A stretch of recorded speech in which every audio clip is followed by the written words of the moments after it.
Cheltenham Festival 2024 is just around the corner. There's a lot of controversy in the news, a lot of horses withdrawing, a little bit of a farce, according to some people. Look, we've got a horse racing tracker at Bookie Bashing. It was voted gold in the betting awards for horse racing tipsters. So how has this tracker performed specifically at Cheltenham Festival? I had a look at the figures. I was quite interested because we tend to find value in the middle of the field, maybe on the outsiders. Look, when favourites win, you can use a rule of thumb really that recreational punters will win, bookmakers will lose, and maybe winning punters, advantage players, professional punters will also lose.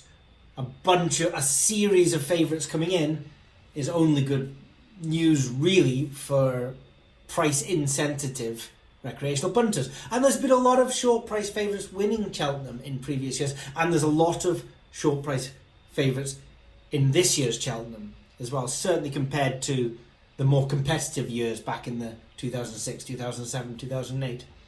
So how has the tracker performed? I had a look at the Horse Racing Tracker Pro, or a couple of years ago just would have been the Horse Racing Tracker in 21, 22 and 2023. These are all plus EV horses using the default metric. Downloaded at 12 p.m. every day, so just 12 p.m. What are the plus EV horses? At 6 bookmakers: Bet365, William Hill, Betfred, Paddy Power, Ladbrokes and Sky Bet. There was on average 2.7 plus EV horses per bookmaker per race, and the overall news is that the return on investment was 9.99%. So let's round it up to 10. Who's counting at 0.01% ROI between friends? That's the easy story. Have a look at this first graph below this video though, right? The sample size is low enough that it's quite a topsy-turvy story. In 2021, by 2:10 on the Friday, we were still in the negative. In fact, by 4:10 on the Friday, we were still in the negative. It was really the 4:50 and the 5:30, the last two races of the entire festival, that we came out of the negative for a positive ROI that year. What about in 2022? Same story, still in the negative, 10 past 2. This can happen across Cheltenham Festival. These are such small sample sizes. Look, the horse racing tracker has, depending on which metric you use, about an ROI of 5% long-term, tens, hundreds of thousands of horses.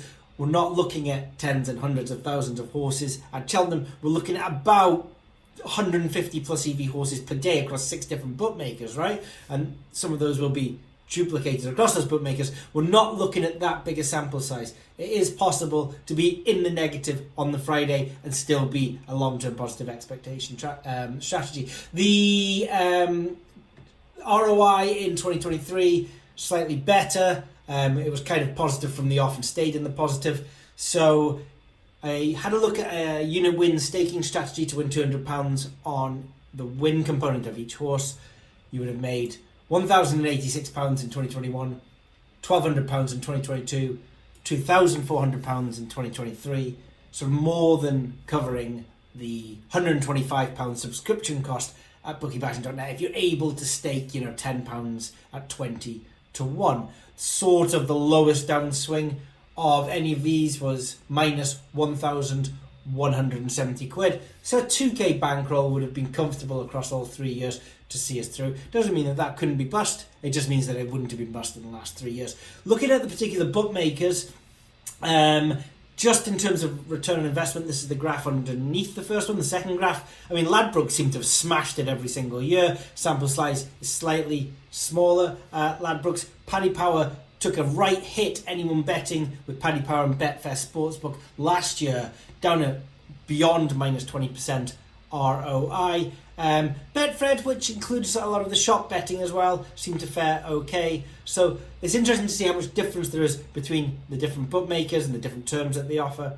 And then finally, the last graph, the third graph, we've got 2 different metrics. Bookie Bashing, we've got a default metric, which just really looks at the exchange data. We've got a BB Algo metric, which looks at an in-house algorithm for predicting place probability, and the BB Algo returned about 1.5 times more profit than the default metric only looking at last year, 2023, because that was the first year where we separated the two data sets. So look, if you're interested in betting in the Cheltenham Festival, of course there's 101 different tipsters out there. Some are profitable, some are not.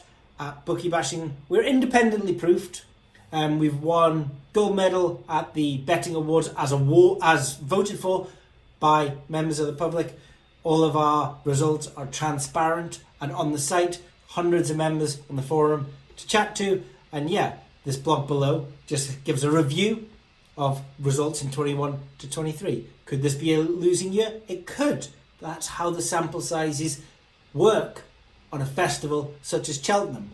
But long term, we would be expecting to make 5%, 6% ROI. And hey, stick those singles into multiples. You can increase your ROI and you might just hit that jackpot payout.